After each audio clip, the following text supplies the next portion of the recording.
Sem dúvidas! Qual é o seu tipo de mulher, meu amado Kohai? Haruardo, domo, meu querido e minha querida, sejam todos muito bem-vindos a mais um vídeo, onde hoje vamos falar sobre Jujutsu Kaisen, o meu amado Noragami da Shonen Jump. Para todo caso, meus queridos, vou falar o que eu achei, como foi e o que eu gostei sobre o episódio mais recente, o episódio número 16. Então, meus amados, foi um episódio bacana, porque a gente viu o Itadori despertando o Super Saiyajin interior dele, a gente viu nosso amado Todo mostrando o poder do Basto Fluendo, e ainda vimos o Panda mostrar que ele não é um panda comum, tá dando panda de anel. Então, sério, foi interessante, gente. Eu amei esse episódio. E para todo caso, vou citar uns pontos bem relevantes do que eu achei, do que eu gostei, como possivelmente, talvez eu fale uma coisa ou outra dos episódios anteriores que não teve vídeo aqui no canal. Para todo caso, vamos ser sinceros, gente. Eu acho que foi bacana esse episódio, porque é interessante a forma como eles ensinaram o fluxo da energia amaldiçoada para o protagonista. Não é algo que deve ser canalizado, é algo que existe dentro de nós. É interessante isso porque em vários tipos de religiões, culturas, tem um pouco a questão da meditação, do chakra, a questão da energia. Então é interessante porque a forma ali no enredo do plot da história é mostrado que é algo que pertence a nós, é algo como a nossa mente, o nosso corpo, é um só conosco, não é algo que a gente praticamente pode canalizar, um fluxo que pode gerar. É interessante porque a partir disso, a gente viu que o Itadori começou a entender o conceito, é algo que está fluindo dentro do corpo dele, é algo pertencente ao corpo dele, é algo como piscar, é algo como esticar as mãos assim, é algo comum, é algo que está dentro dele, é algo que deve fluir de maneira natural e não canalizando em um ponto porque está dentro dele por completo, é um só com ele. É interessante isso porque o autor pode ter se baseado talvez em algumas partes culturais, né, sobre as religiões do Japão,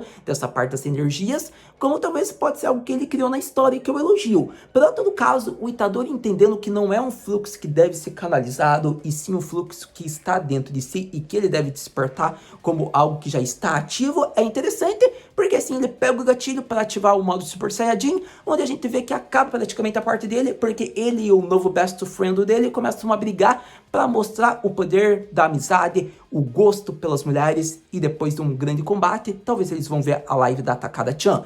Mas a partir disso, a gente viu outro ponto interessante, gente, que foi o ponto do Panda. Caraca, o Panda mostrou que ele não é um panda comum, ele é um super panda. Afinal, ele enfrentou um robozão amaldiçoado, e foi interessante porque esse robozão tem uma história trágica, que levando aqui para nossas questões de valores é interessante, porque eu quero que vocês percebam que muitas vezes a gente pensa, caraca, como que isso pode estar acontecendo? E muitas vezes a gente esquece de reconhecer o quão bom a gente está, a nossa vida. Então é interessante porque o Mekamaru mostra o que é ter uma vida trágica, o que é ter uma vida problemática, o que é estar praticamente no poço. E mesmo assim a gente vê que o confronto com o Panda deu valores para ele, então foi sensacional. Para todo caso, acredito que a partir de agora eu vou focar em mais algumas cenas, mais da cena do Mekamaru, e falar alguns pontos que eu gostei de Jujutsu, em volta do episódio mais recente principalmente. Então vamos continuar falando sobre o episódio número 16, que deveria ficar conhecido como o modo Super Saiyajin é liberado, como o modo Super Panda também é demonstrado. Começando a impressão geral, vamos ao meu amado Itadori Yuji. Então, gente, falando do protagonista, vamos aos pontos altos. Achei bacana porque praticamente eu falei o ponto alto central dele no episódio 16, a forma como do início você percebe como o Gojo ensinava que ele deveria ver filmes no treinamento dele para canalizar emoções, até o momento que você percebe que ele não deve canalizar, porque as emoções são algo que devem fluir e estão dentro do seu corpo. Não é algo assim para você, digamos, impulsionar em um ponto específico. É algo que você só deve dar aquele gatilho como apertar e apagar a luz, que já é produzido em torno de si, já é ativado. É interessante isso porque eu acho que ficou muito bacana o conceito, a forma como que o autor dirigiu a técnica das energias amaldiçoadas para que não tenha um atraso na técnica do punho divergente, que a partir de agora, se ele usar força sobre-humana, mas o poder da energia, ao mesmo modo que ele vai dando soco, vai criar um impacto muito maior do que ele canalizar um fluxo que nem é necessário criar porque já estava no punho dele. Então, sério, gente, tá fantástico a forma do protagonista ficar mais poderoso, o treino, a maneira com que ele está sendo ensinado. Palmas para o Gojo, aplausos para o nosso amado Todo, porque, sério, ótimos mentores. Digno de uma relação genuína de mentor e discípulo, como de uma relação de best friends, de Shinju, não é mesmo? Então, gente, eu acho que o mais interessante é que o Todo, eu não curti, na verdade, o personagem dele. E praticamente, tendo visto a forma como ele se dirigiu, ele sempre, quando vai conhecer uma pessoa, já manda Meu consagrado, Dona Taipsuke, que tipo que você gosta? Fala aí pra mim. Eu vou aprovar se você é apto ou não. Se você for um sem graça, já esfolo você vivo. Se você for o meu amigo destinado, a gente vai ver live da Takada-chan depois de nos matarmos até a morte. Então, gostei do Todo. Sério, melhor personagem. Depois desse episódio, me apaixonei por ele. Até porque ele gosta de idols. Tem aí meus aplausos, porque eu também gosto de idol. A partir disso fica mais interessante por conta de que a gente vê que o protagonista sofreu muitas consequências, mas eu nem quero falar muito aqui porque senão vai alongar o vídeo. Mas indo ao ponto central aqui de dois tópicos. A relação com o Junpei foi algo que fez com que ele ficasse mais convicto, é algo que ele não tem respostas ainda, é algo que ele vai ter que caminhar mais, ele vai ter que ter novas descobertas, ele vai ter que conhecer mais da vida, amadurecer para talvez encontrar respostas sobre suas questões após ter aquela trágica batalha, aquele arco relacionado ao Junpei. Então é interessante isso porque, por mais doloroso que seja, ele ficou mais convicto e ficou mais determinado, porque se ele for mais forte, ele não vai sofrer mais perdas como aquela. Isso que é o ponto alto. E eu acho que é muito bacana porque o protagonista tinha que ter uma quebra assim de paradigmas, ele tinha que entender um pouco desse conceito da morte, que é algo que ele já vem sendo estudado e abordado desde o início, que faz parte das suas motivações, desde a perda do seu Ji-chan e a maldição que foi criada para ele ter que cumprir. Então isso é muito interessante. Eu diria que outra parte que desconstruiu de uma maneira perfeita o Shonen clichê foi a parte de Sukuna. Por conta de que a gente vê que o Sukuna, ele é um desgraçado que a gente ama. Me desculpa, mas é tipo Dio. A gente ama odiar esse cara. Porque o Sukuna, ele não é aquela babá que vai ajudar o protagonista praticamente em 90% dos casos.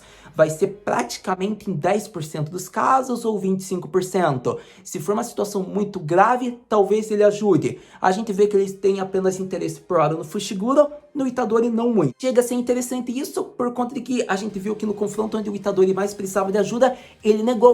É interessante isso porque desde então a gente vê que talvez o Sukuna tenha alguns limites, como talvez a gente vai descobrir novas técnicas dele conforme está sendo mostrado. Mas para todo caso, o ponto alto é que ele não quer ajudar o protagonista. Isso que é mais interessante. Uma coisa é uma maldição ser colocada no colo dele porque o protagonista foi até a maldição. Outra coisa é ele ajudar o protagonista porque ele quer. É interessante isso. Tem que ser abordado. Então é muito um tópico que deve ser abordado, porque o Sukuna vai ser aquele espírito amaldiçoado que é muito clichê shonen, a gente tá acostumado que ele vai sempre ser despertado, vai atacar geral, às vezes vai ajudar o protagonista, mas nesse caso em Jujutsu não, ele vai ajudar quando ele quiser e olhe lá, depende da circunstância. Na maioria dos casos, o protagonista não vai poder contar com ele. E isso é interessante porque ainda tem uma promessa que eles fizeram e a gente não sabe até onde vai essa promessa e quando o Sukuna pode ter o controle do corpo do Itadori. Mas é interessante mostrar que para que o controle ocorra por completo, ambos têm que aceitar, tanto o Itadori como o Sukuna. Essa é uma regra básica, mas a gente viu que teve algumas modificações que o Sukuna fez que o protagonista não lembra. Então é um ponto alto também. Para todo caso, o Itadori vai ficar mais forte, mas quanto mais dedos o nosso querido Sukuna tiver, mais difícil será. Porém, a gente já vê que os dedos estão sendo recolhidos, não estão sendo dados, porque se dependesse do Gojo, ele iria alimentar o pet dele. Em todo caso, acredito que eu já falei demais de Jujutsu da parte do Itadori, acredito que o tópico central é ver o treinamento que ele tá tendo com o Todo, e a partir disso, tendo falado o que eu queria em volta do protagonista, vamos ao ponto central agora do episódio mais recente, episódio número 16, vamos falar de Panda Senpai vs Mekamaru-kun.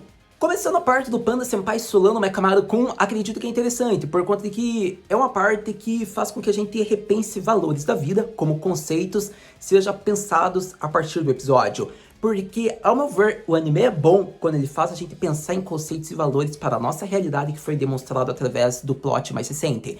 É interessante porque eu quero que você pense que o Mekamaru, ele tem uma vida muito deprimente. Querendo ou não, ele tem um dos poderes mais picas e poderosos do universo de Jujutsu. Isso é um fato. Ele é uma das figuras mais poderosas. É um dos feiticeiros mais fortes. Porém, pensa, ele tem todo esse poder amaldiçoado. Mas do que adianta, sendo que ele não pode nem ir no encontro com os amigos, não pode nem olhar pro sol, não pode estar sob a luz do luar. Para você ver a dor agonizante que está em seu corpo, ele não encontra formas de conseguir ser curado ainda. Então, a partir disso, quando você pensa nesse tipo de questão, é muito refletido para os valores com que a gente pega para nossa realidade em torno de conceitos como luxo.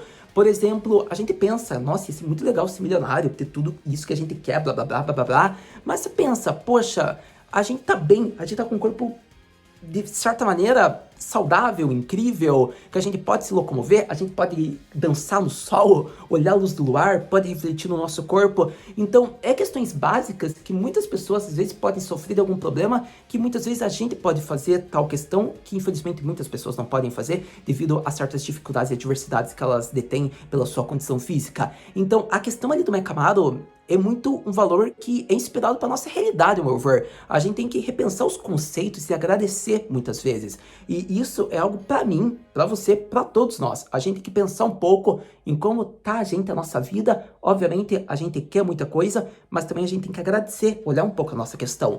E eu gostei e, de certa forma, isso foi inspirado por Jujutsu, esse conceito, ao meu ver, porque é algo muito típico que a gente já vê em muitos casos na nossa realidade, em muitas obras, mas eu acho que a forma como o autor ou a autora colocou ali, introduziu essa parte do Mecha Amado, é uma parte muito emocionante, de certa maneira. Porque o Mecha Amado, ele tem ódio, muito ódio, por conta de que o corpo que ele utiliza-se é como se fosse uma marionete, um corpo amaldiçoado. E quando ele encontra um corpo artificial amaldiçoado como é o panda, que foi mostrado a sua origem, ele se sente meio que discriminado, se sente inferior. Então é interessante ali o complexo do Mecha Amado, porque o panda deu uma aula de valores para ele. E foi sensacional isso, porque mostrando uma genuidade que ele quer conhecer o corpo verdadeiro do Mecha Amado, quer ter uma conversa, ajudando o que for necessário, foi bacana porque fez com que ele desistisse. Mas eu acho que é interessante ver a origem do panda, porque mostra que o diretor criou corpos amaldiçoados artificiais, e disso veio uma mutação amaldiçoada de energia, onde gerou em núcleos que é como um coração para o corpo. Então é interessante porque o panda praticamente é um corpo artificial amaldiçoado.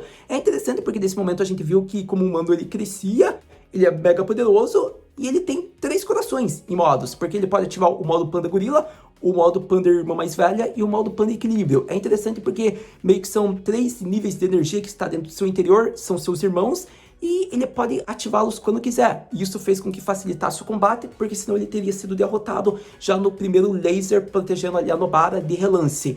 Então é interessante porque o panda mitou. Ele mostrou que é um panda de verdade, o que é um nível super panda. E a partir desse momento, usando o poder panda gorila, mostrando que ele pode distorcer energia, gerando a entender que o núcleo está localizado em um ponto cego, a gente viu que ele derrota o Mecha Amado, o que foi épico, porque praticamente concluiu o episódio, onde a gente vê as próximas lutas acontecendo. Sem dúvidas, chegamos aqui no final do vídeo, meus amados, praticamente tendo falado quase todos os pontos, minha visão aqui, impressão sobre Jujutsu no episódio mais recente. Eu acho que vale se dizer, muito legal os valores feitos que podemos ter para a nossa realidade, vendo a triste vida do Mecha Amado, e a partir disso, no plot de Jujutsu, ver a forma como o panda interagiu com ele, no conceito, no enredo, nos sentimentos que o Mecha Amado nutria, foi bacana. Acredito que em torno dos outros personagens não tem muito o que dizer, porque as lutas ainda vão ocorrer, mas o que eu posso dizer é que praticamente o pessoal de Kyoto não é tão ruim e problemático como parece. Aparentemente, aquela Maki, ela tem uma história trágica, pelo que foi falado, então gostei dela, porque ela é uma personagem bem atraente fisicamente, então quero ver a sua personalidade e história.